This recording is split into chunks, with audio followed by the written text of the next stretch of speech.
I wanted to start with these covers. 3 of them are covers of science fiction books, and 3 others are covers of science magazine, Nature and Science. So you can see that there is I don't know if there is a convergence in the methods of science fiction and science, but at least in the imagery, in the image, it's basically the same kind of thing. So, and I will come back to that because it's important the way we represent our discoveries to the public. It's important to think about it, because if we say that we found an exoplanet that looks like that, while we just have a transit light curve, we may convey a wrong image about what we know about the planets, by trying to make something very realistic. So I will come back to that. So at least in terms of visual representation, we use sometimes the same tool, not in our research, but at least to communicate with the public. Here is a picture of where I work. It's in Bordeaux. So it's the tram stop, and behind the trees there is so here is the parking where we park the car, and our building is somewhere there. Why do I show that? It's because the stop is called François Borde. François Borde was a scientist, a specialist in prehistory, very important one, and he built the whole prehistoric research center at the University of Bordeaux. But he was also a science fiction writer. Under another name, because at the time it was not taken very seriously to write science fiction as a scientist, so he could have threatened his career. And Natasha is an expert on the story of François Borde, so if you have questions about him, but I will show you some of the books he wrote under Francis Carsac. So this is one of the edition at the time. This is a translation in English, so there are not many French writers who are translated. There are some, so Francis Carsac was one of them. And this is a very recent re-edition of Francis Carsac. And at the time, so he would not say to his colleague that he was also writing science fiction. Now it's, I would say it's okay, and maybe there is a big difference between France and maybe English-speaking world. A famous example is Kip Thorne. Kip Thorne is a very, very famous scientist working on general relativity, black holes, for instance. And he was always fond of science fiction. He helped Carl Sagan to write Contact, because Carl Sagan needed a wormhole in his plot, and Kip Thorne theorized the concept of the wormhole. And in the years 2000, he wrote a script for the cinema called Interstellar. And first he approached Steven Spielberg at the time, and Steven Spielberg was okay to produce and direct the movie, and he was okay to accept the rule of the game imposed by Kip Thorne, which was nothing in the plot could violate the law of physics, and any speculations about physical laws that might still be imperfectly understood would nevertheless be grounded in principle that, well, at least serious physicists would discuss over a beer. That was his definition of the rule. Unfortunately, to me, because I really don't like the movie that the Nolan brothers made, but DreamWorks was sold, and Jonathan Nolan, the brother of Christopher Nolan, was hired to write the script, and the script completely forgot about this law.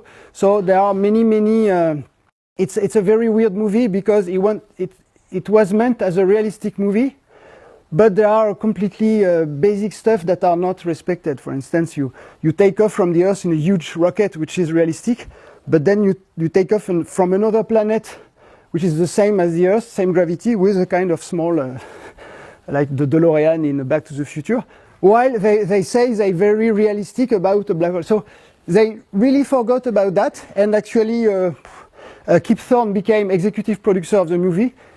He got the money from the producers to actually to fund this research, to make new models of black holes, and he got the Nobel Prize in Physics in 2016 for the discovery of the gravitational waves.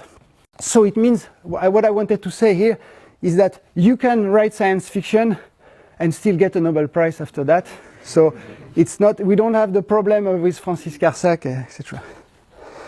So that was kind of one of the most expected movie of all time. But it happened that it's the movie we dreamed of never existed. What basically Richard Feynman is explaining here is that, so it's a lecture, he's explaining that science is imagination. But imagination in a tight straitjacket. A straitjacket is, you know, this kind of jacket that restrains you to escape, a camisole in French. And this straitjacket are the known laws of physics. It means that in science, so basically, I try to illustrate this way. We have a core that we could call the consolidated science. It doesn't mean that it's a truth written in stone. It means that it has some power, for instance, predictive power. You can use this consolidated science, for instance, to build technology, to make prediction, very, very accurate prediction. So that's the kind of thing that's we base our research on. And the research, basically, it was what is between this consolidated science and the rest of the universe that is unknown, which is not understood in the same way, which is not modeled, which is not part of this of the things. And basically, so the game in research is that you can make hypotheses, you can invent things, just like a science fiction author would do, but you have to confront that to the real, basically you have to agree with the consolidated science, although you can, like Einstein, for instance, did not contradict fully the Newtonian gravity, but he made it more comprehensive. But you have to agree with all the observations and all the previous work that has been done. And what I think very interesting is that this research layer where we are here, and basically we are looking at the unknown, sitting on this on the shoulders of giants, as it was said before. It's something that is very unstable, that it's not consolidated by definition, the research. There are controversy, there are discussion, there are contradictions, and I don't know if Laurence will talk about this after, most of the science communication is done about the research.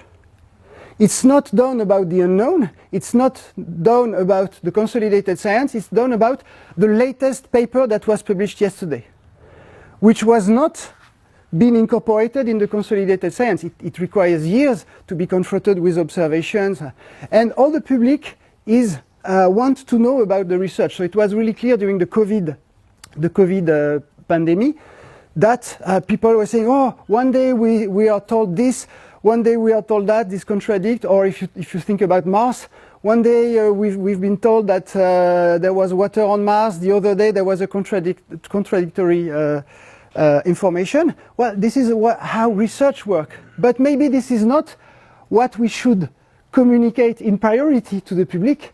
What we should communicate in priority to the public, it's the science that has reached a consensus. Or maybe to communicate about the unknown, because people need mystery in their life. And we have the chance, we are very lucky to be looking at something that somehow is supernatural, in the sense that it's not yet incorporated in our consolidated knowledge. And people want to know about that. And we don't speak enough, I think, about what we don't understand yet in science. And this extrapolation, we do it by expanding our knowledge, but the science fiction writer or author is looking at the unknown with its imagination, without the same straitjacket as the scientist. He could have this straitjacket if he wants to. We call this part of science fiction hard science, where the author really wants to be exact relative to what we know. But you can also do Star Wars and don't care about the science. There are many ways in. But what I mean is that if we don't speak about what we don't understand yet, people who need mystery, everybody needs mystery, will go to take it somewhere else. So, for instance, I keep one example in astrophysics. We don't understand the rotation of galaxies. Galaxies rotate in a supernatural way. So we need to put some ingredient that we call dark matter to get what is observed compared to what we should have based on the current theories. So we need this other ingredient that is dark matter. There is the same for the expansion of the universe, which is accelerating. It doesn't work with the standard model, so we need to inject something that we call dark energy. Everything that we don't understand is dark. And it's a very important field of research because we think that here there is a breakthrough into a novel physics. The physics of super high energy, where the consolidated part of science is not doing a proper work at the moment. And it's very important to say that there is supernatural things in the world.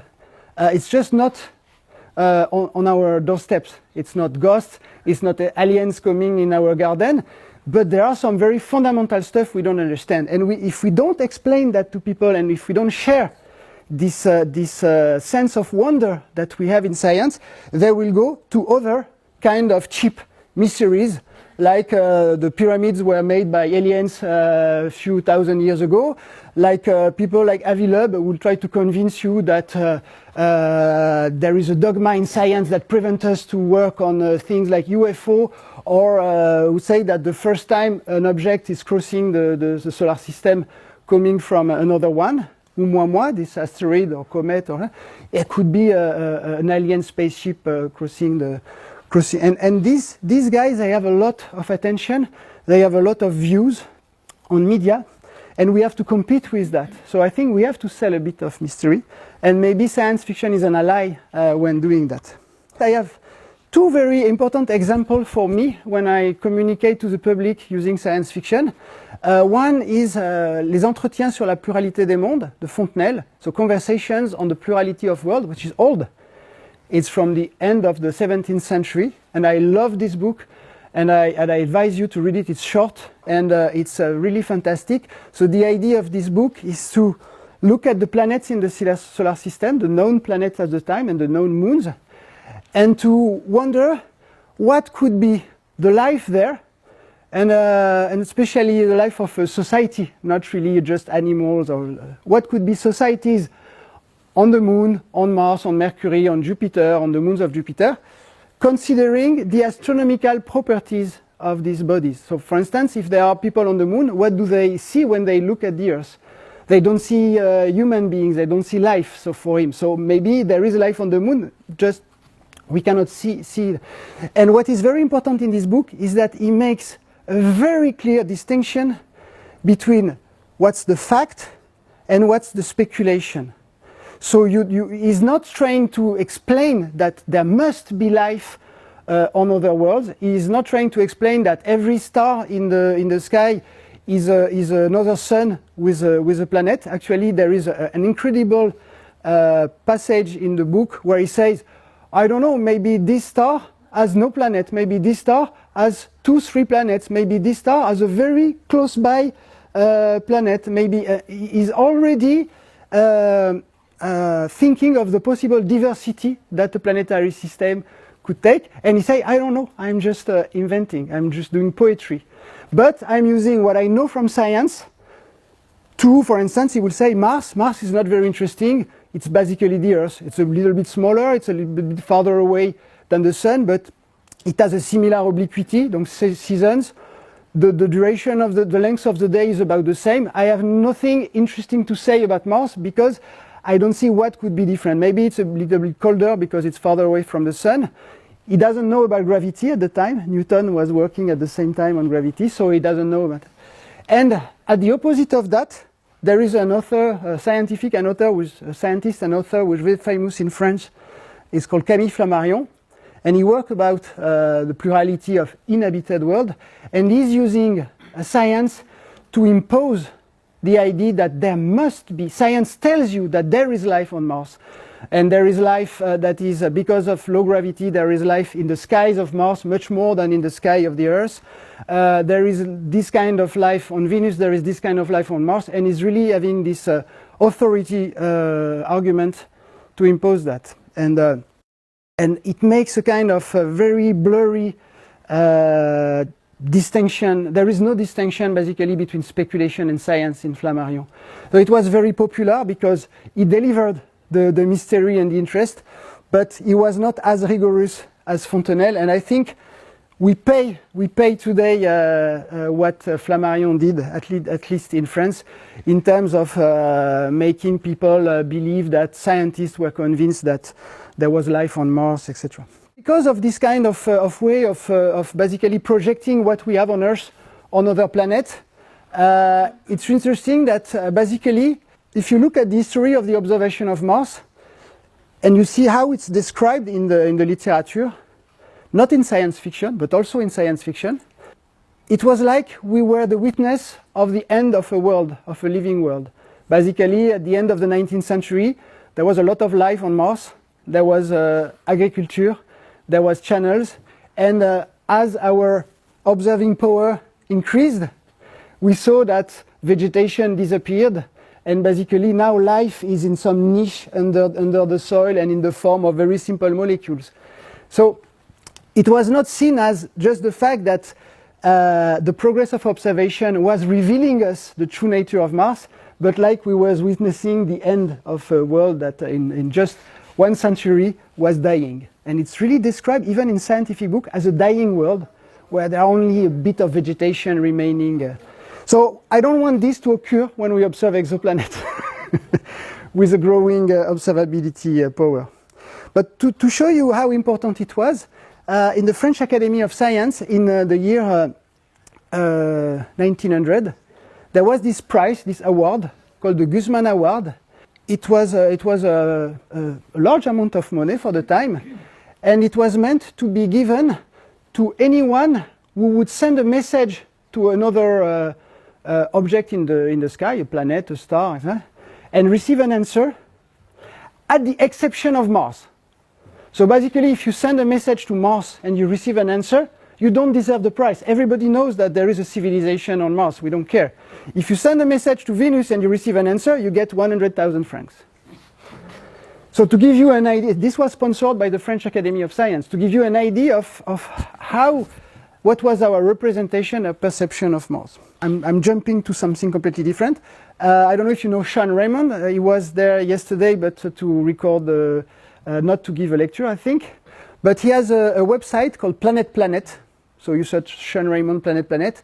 And he uses, he does kind of mind experiments, science fiction mind experiments, to teach you about some important concepts in astrophysics. Have a look. It's a great way to learn about, for instance, planet formation. And he has, for instance, he tries to build the ultimate solar system. So he tries to put as many habitable planets in one single system as possible, and he does it step by step, and after some time he finds a new idea. So I think at some point he managed to put 1 million habitable planets around the star using black holes and a lot of funny stuff, using retrograde orbits, and so have a look, it's really great. Another way that science fiction has been used by European Space Agency as a survey to look for concepts or technology innovations that could be useful for space exploration and space application. So basically, they had this cell of people reading science fiction to see if there are ideas that could actually be useful for, I don't know, the International Space Station, etc. So they discuss, for instance, I just took an example, they discuss propulsion using antimatter. How is it described in science fiction, and what could be possible applications of that? Another thing that is not often discussed is the fact that actually this straitjacket that Feynman is talking about, as a scientist, we don't have a choice to wear it. We have to wear it. But why a writer would want to wear a straitjacket like that? And it's because constraints produce creativity sometimes. When you don't have the means, you don't have as many, for instance, if you're making a movie, if you have too much movie, sometimes it's a crappy movie because you don't have to use your imagination to try to find a solution. A great example in cinema is the movie Jaws by Steven Spielberg, again, is that the movie was meant to be based on a giant shark, mechanical shark that never worked. So the director needed to find a way to convey the idea that there is a giant shark without showing it, and actually it's a movie that is taught in cinema schools today because of that. So for a scientific, for a science fiction writer, this constraint of law of physics can be a way to create, to force the imagination to go where you would not go by yourself. And an example of that is a very famous science fiction book called Mission of Gravity. It had two different titles in French. And so the author, Hal Clement, described in an essay exactly why he did that. So the idea of this book is that it's a planet with a very high gravity, very, very high gravity, that's rotating super fast. So it's a flattened planet like that. And the idea is that there are some human explorers who need to go on this planet to recover a probe that crashed on this planet.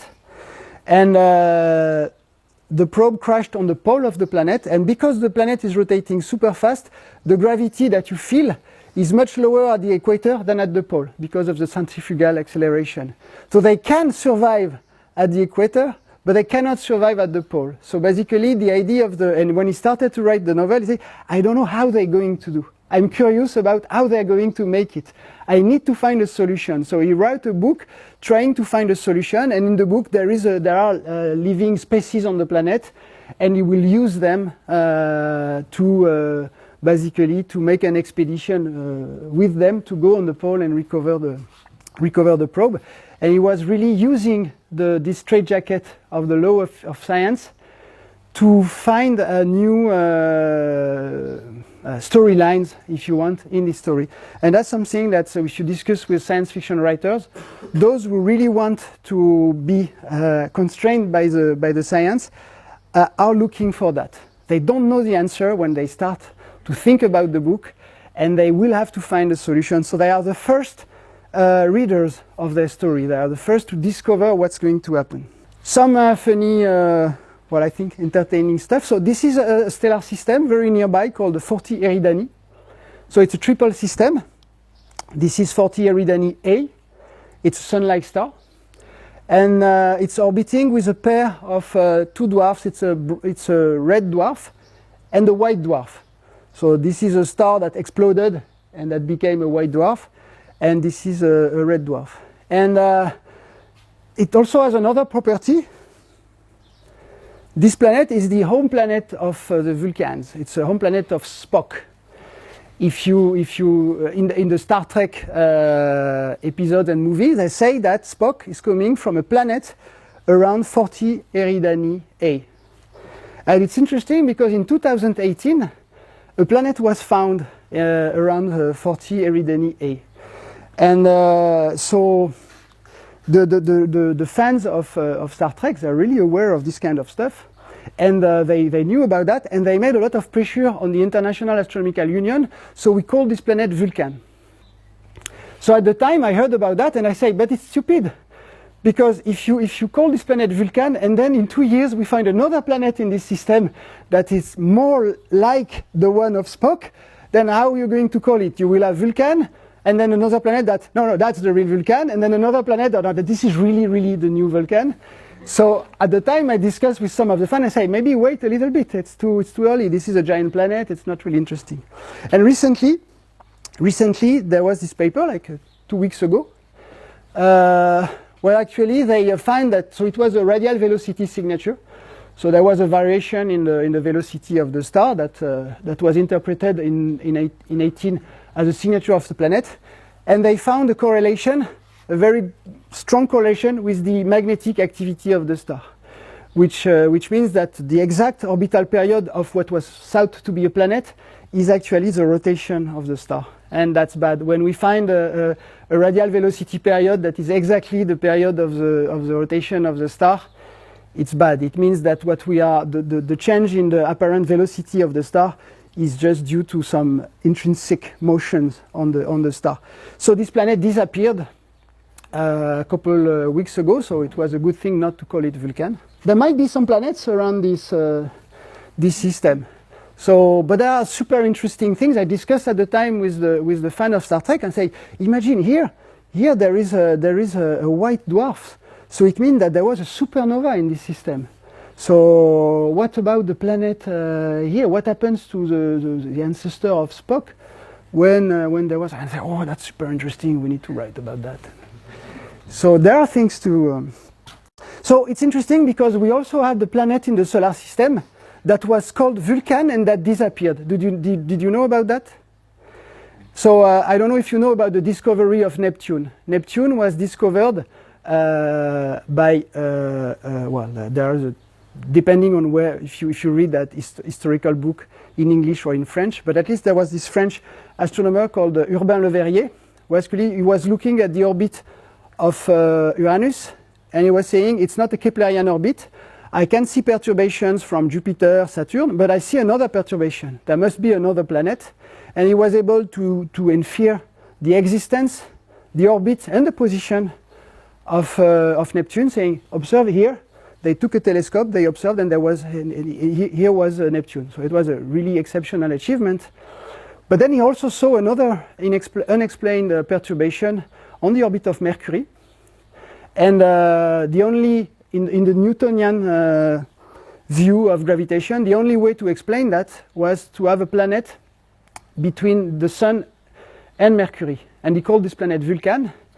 And he tried to spend all of his life trying to locate this planet or these planets because there was no very satisfying solution to that. And the reason is that this perturbation compared to the Keplerian orbit in the orbit of Mercury was due to general relativity. It's called the advance in the perihelion of Mercury, and it was explained by Einstein in 1915. And so the poor Le Verrier, with his tool, a Newtonian tool, he needed a planet between the Sun and Mercury, and it was very difficult to look at it because it's really towards the Sun, so it's not very easy to confirm or not. And he chased a non-existing planet called Vulcan, and so at some point with Einstein, Vulcan disappeared. So there is a kind of tendency in Vulcan planet to disappear at some point. This is a personal anecdote. So this is a plot that I made in 2007. Because there was this, for the first time, we discovered a system where there was a planet in the habitable zone of a star and a planet that was not a giant. It had a minimum mass of about 8 Earth masses, which could put it in the telluric or in the terrestrial range of planets. This star was Gliese 581, and this was planet D. So with Jim Casting and other authors, we wrote a paper about the potential habitability of this planet. We made some climate simulation and stuff like that. And it's actually probably my paper that's the most cited. And this planet does not exist.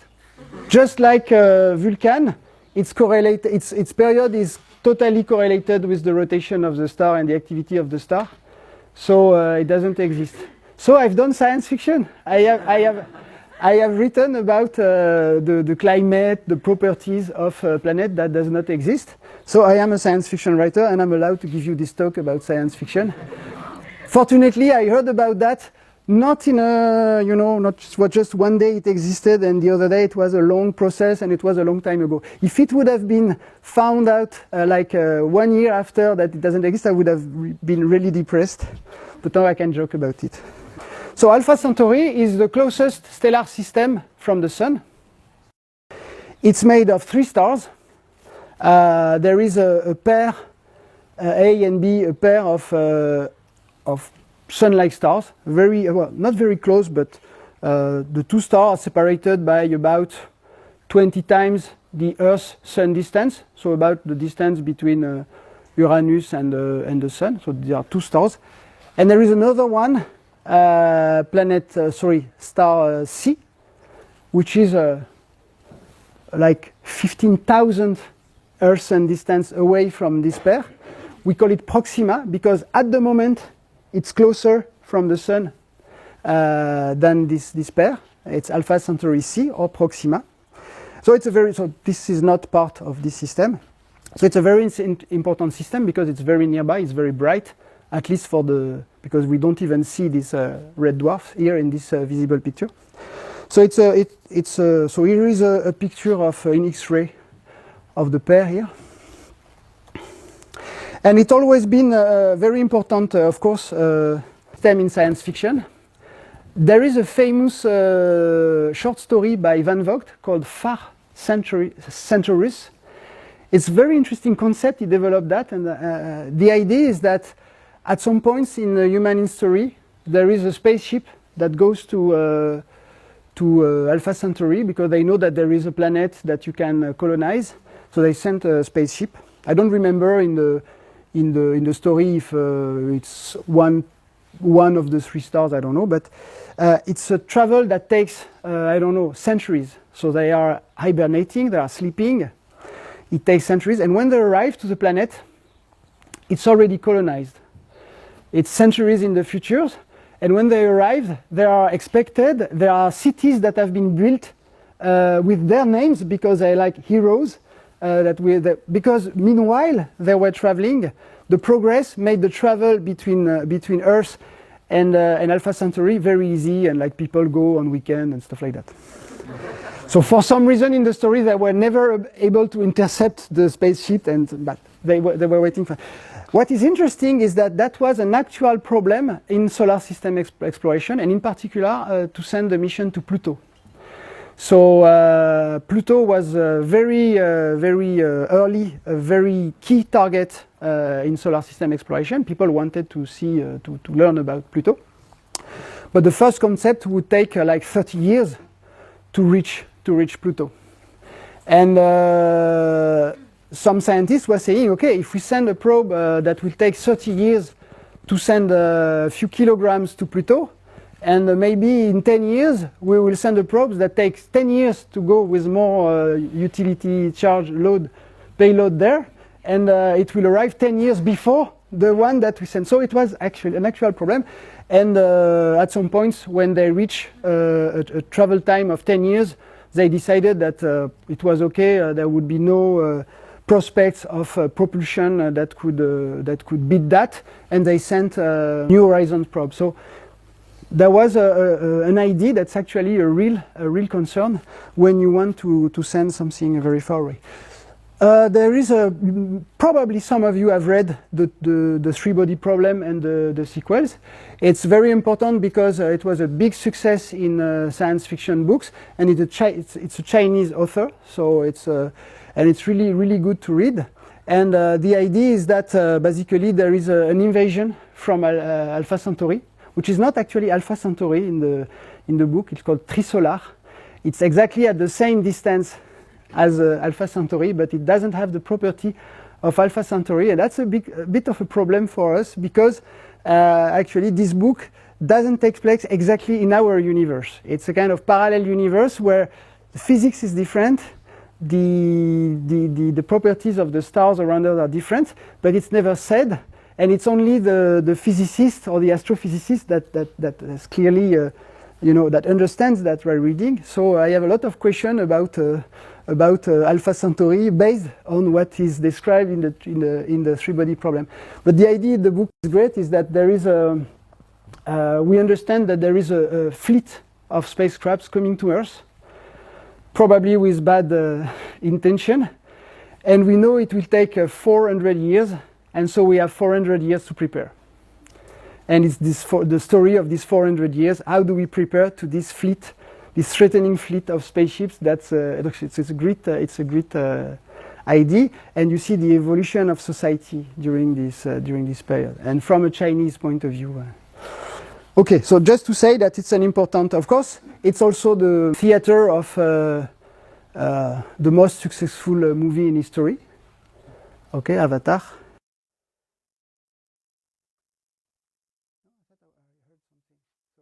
So in Avatar, Alpha Centauri A has a giant planet, and this giant planet has a moon called Pandora, which is habitable and inhabited, and where humans go because they are interested in the resources of this planet. So you know about that. With Sean Raymond, we worked a little bit about that, and we wonder, is it possible for Alpha Centauri A to have a giant planet first? Because it's a very nearby system, and we know how to detect giant planets. It's becoming quite easy. So for such a bright system, we should have very strong constraints about the planets on Alpha Centauri. So there is still room for little planets, but not for a big one like Polyphemus in the movie. So we look at the constraints from radial velocity, and we say, okay, there is no place for a giant planet except. So this is how actually the system is looking when you look from the Earth. Except if the Polyphemus orbit is on the plane of the sky, because in this case there is no radial velocity signature, because there is no radial motion in our direction. So if the planet is in this orbit, we would not see it. But because of the geometry of the system, this orbit is not stable. It will come back to the plane of the two stars. So we show that actually this planet cannot exist, and we say, okay, it was a joke for us. But Sean was called by the production of the movies and by the James Cameron team to be consulting on the next movies. So we were very happy, but actually the idea was just for us to sign a non-disclosure agreement. So, but I speak about it anyway. So we were saying, oh, we are going to participate to the Avatar sequel, but we never had a phone call, nothing, not a letter. We were very sad. About representation of exoplanets, so if you look about Proxima b, the Proxima b exoplanet, if you Google it, you will find a really nice view of this planet. So comparison between the Earth of Proxima b, views from the planet looking at the star. And actually the only thing that we know about this planet is that it's a variation in the velocity of the star, which has a period of 11 days. Now we have seen new periods from another planet, maybe another one. So we don't even know the actual mass of the planet. So even less its radius. So there is an issue here, because some people they Google and they think we know much more about this planet than we actually do. So we have to think about, we have to get interested in science fiction and the speculation about what it is, because if we don't, we do it anyway, but without control. So we need to keep in mind that we are using imagination and speculation as a way to convey our scientific work. So we have to be conscious of that, otherwise we will do it anyway without having being aware of that. So the only thing that we know is that there is a planet with an 11-day period. We know that with the properties it's set in the habitable zone of the star. I had here a scene from this movie, Battleship, where the habitable zone is defined, but I don't have the sound. But I will try to. I don't know if I remember, but basically it says if your planet is too far away, it will be frozen. If it's too close, it will be burnt. And if it's at the right distance, it will be perfect for life. And the guy is okay. The scientist, okay. So I think it's a very short version of the lecture you had by Martin. You should use it next time and then go walk in the park. So another thing that's interesting about Proxima Centauri, and I am sure that Martin, you talk about that, is that because of tidal effect, this planet must be in synchronous rotation by showing always the same hemisphere to the star, like the moon to the Earth. We always see the same face of the moon. It's the same if this planet exists. I'm always careful about that.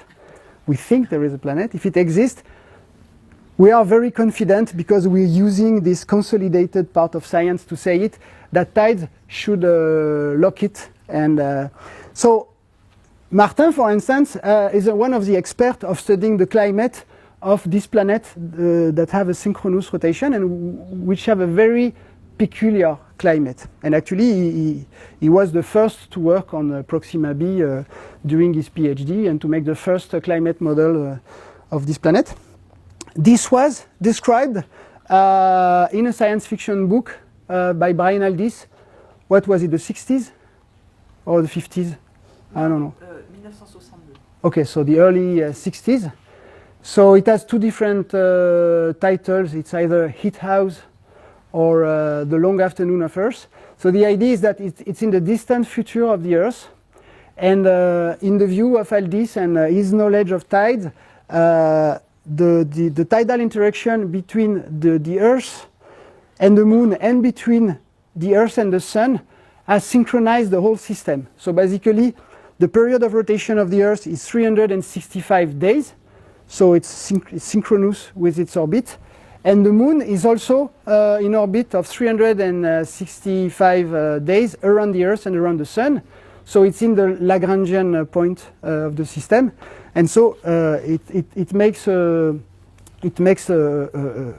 fixed triangle. And in the book, because everything is a kind of in a rigid motion, there are spider webs between the Earth and the Moon that you can travel with the spiders from one to the other. But at least so he believed that this was the fate of the Earth, while actually we know that when the Sun will become a red giant, basically the evolution of the rotation of the Earth and of the Earth-Moon system will be very little compared to what we have today. It will not be a very big evolution like that. But it's interesting that, so here are some climates. So this is done by Jérémy Lecomte, but Martin has also some modeling. So in 2017, we announced the discovery of a very important system called TRAPPIST-1. Very important because it offers us observational possibilities that are completely unique. So there are at the moment more than 200 hours of observation with James Webb trying to characterize these planets. We were able to determine their mass with a few percent precision. We are trying to detect, to know if there is an atmosphere on this planet. So when it was published in Nature, we were aware of this problem of representation. So we imposed actually to Nature to have a presentation where it was obvious that it was some model or some. So we wanted to have it like put on a table, and so it's not a photography. So it probably conveys some ideas, like there are some rendering of the planet, but at least we know that this is not an image of a planetary system. And what we did is that, so there was this science fiction writer called Laurence Suner.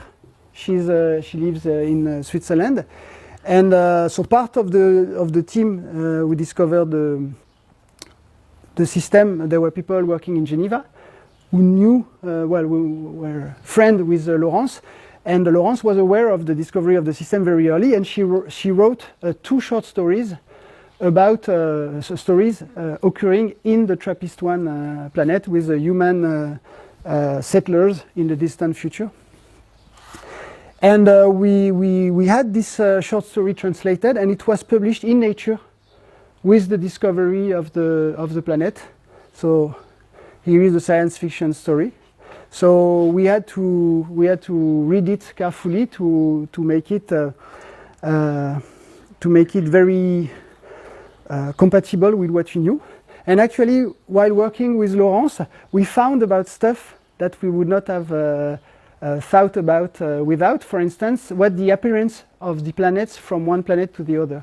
It's a very compact system, and actually, tonight, if the sky is okay, you can see Mars and Jupiter, and these are just spots that are a bit brighter than most of the stars, but that's it. In the TRAPPIST-1 system, if you are on this planet and you're looking at this one at the conjunction, it's like the full moon. So it's interesting to think about that, and so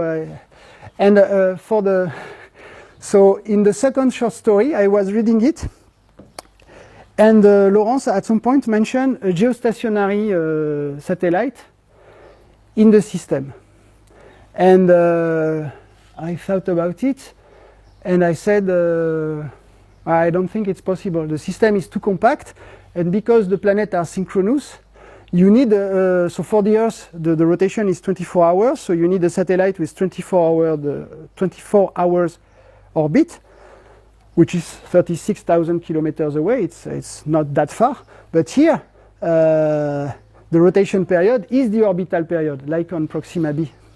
So the geostationary satellite must be at the Lagrangian point, like in the Brian Aldiss book. And I told I don't think this is stable. So I discussed this with Sean Raymond, and Sean Raymond, oh, that's a cool question, I will make some simulation. So he put a lot of stuff in the Lagrangian points of the system, and he made plenty of simulations, and no, it's not stable, it goes away very quickly, okay. So I told Laurence, no, you have to remove that, it's not compatible. And years after, I discussed with Sean, and I say, you remember when we did that? You said it was unstable, so how quick was this instability? I said, oh, 10,000 years. 10,000 years after that, it's gone. So for us, astronomers, it's unstable. We are not hoping to find an object there. But for settlers on a planet, who cares about if your satellite is away in 1,000 or even a century? I think the longest geostationary satellite we have lasted like something like 20 years. So I called Laurence and I said, I'm very sorry, you could have let your geostationary satellite. We are really bad at this work, sorry. So sometimes you have to think about...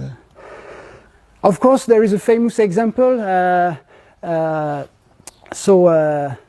I told about Alpha Centauri, which is a multiple stellar system. We are now finding circumbinary planets, so planets orbiting around binaries, like this one. And basically, so Star Wars is not a story based on science, but actually this vision, this concept is actually fairly simple, and it works, and there are planets like that out there, and it turns out that we scientists, we call this planet Tatooines. It's like the word we use even in the title of the paper. So in this paper they really put it far, because they say on the fate of unstable circumbinary planets, Tatooines close encounters with the Death Star. So they put two references to 1977 movies, Close Encounters of the Third Kind by Steven Spielberg and Star Wars by George Lucas. So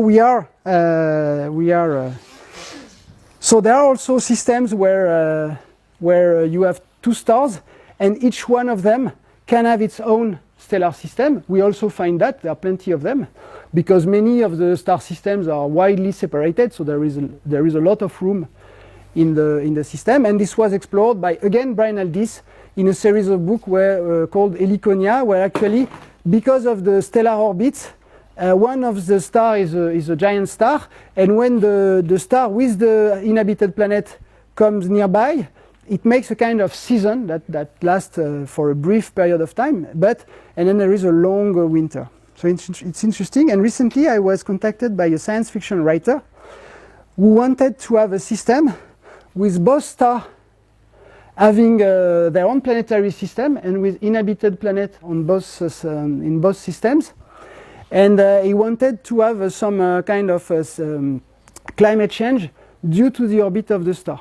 So I told him, well, it's complicated, because if you have, like in Alpha Centauri, if you have planets, you can have the star that come very close, otherwise it would destabilize the system. So, and I did I did two things. I gave him a Python code to build this planetary system, so he can really add planets and see what happens, and see the change in insolation. There is no climate work in that. It's quite simple. But when I did that, I played with it, I saw that there was always the same eccentricity value, like something like 0.4, to maximize the climate change in the systems. And so I really wrote the equations, and I found that actually I can find a maximum in eccentricity. And so I will find time and write a scientific paper about that, and I will include the writer in the authors of the story.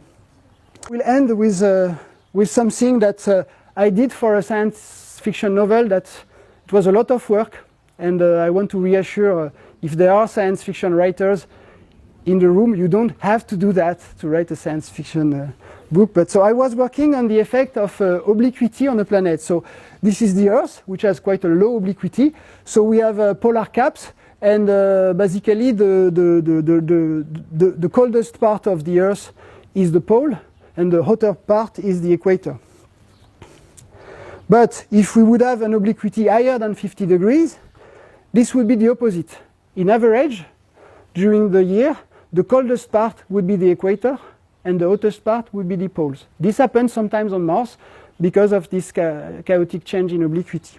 And we see the traces of ice on the slope, for instance, of the big volcanoes that are at low latitude. So we know it happened. So this is this shape. So this is the latitude, and this is the mean insolation as a function of latitude over a year. So we are here, and we can see that the insolation is maximum at the equator and minimum at the poles. Okay, but above about 50 degrees, so above curves like that, we have this shape where the coldest part is the equator and the hottest part is the pole. So basically, there are different climate solutions. You can have, depending on the obliquity, so if you play with an aqua planet, a planet covered with water, everything that's red and yellow is liquid water, and everything that's blue, it's ice. So you can have an icy planet, you can have a purely liquid surface. So we have permanent polar caps, you can have seasonal polar caps, and you can have this kind of icy belt on the planet, or the contrary. So I was interested in that, and I say, oh, if I would be a science fiction writer, I would be interested in a planet like that, where there is this impossible barrier, very cold. And what about life that's here and life that's here? They could have evolved completely in different ways, and maybe there is a civilization emerging here and wondering what's in the other side, and maybe there would be some interesting stuff to write. So I'm not a writer, so I contacted a science fiction writer and say, is this story interesting for you? He said yes, and he wrote a novel about it. And actually I did, with the help of Martin, I did some simulation of the climate of this planet. So, and on this planet you have seasonal oceans at the pole that open and disappears with time. So I can give him the length of the day, the insolation, the sea ice. So here you see an ocean, and it will close at some point. And here you will see the opening of the southern ocean. We have the temperature, clouds, rain, snow. And so, he did, you know, when you read a fantasy or science fiction book, sometimes there is this map, very important map that you'd never go back to it because it's boring to read the map. But it was interesting for us, so he designed the map with altitude levels, and Martin had a code to translate that into the topography of the GCM. So I really used the real topography to do the simulation. And so there is a continent called, by the settlers, called Australia in the novel, and I could provide the weather. For instance, these are 3 days at the spring equinox, so I could show him what was the speed of the winds and stuff like that on the thing. And I can stop here on this crazy work that maybe you will find completely useless. Or I can keep going for a bit, but if you have questions, I can stop here. Just tell me. Okay. So maybe just one concluding remark. So with Natasha, we have founded a science fiction festival. So she's the president of it. She's the mastermind behind it. And last year, the topic was hopeful futures, utopia. Basically, the idea was governments and politicians are not able to provide us a vision of a future that we want to go there.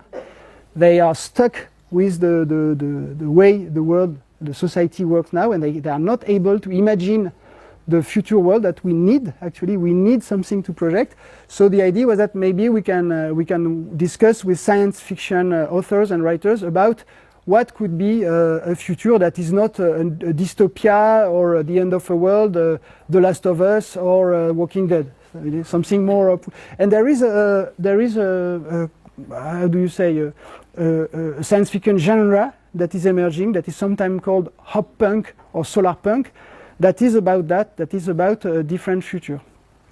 So that was the topic last year, and we will, so it's in French, but we will soon release the video because everything was recorded. And the next topic will be monsters, which is also cool. Sorry. That will be in September, near Bordeaux. So that was to end and to say that we can do science. So the idea is to have scientists meeting and speaking with writers.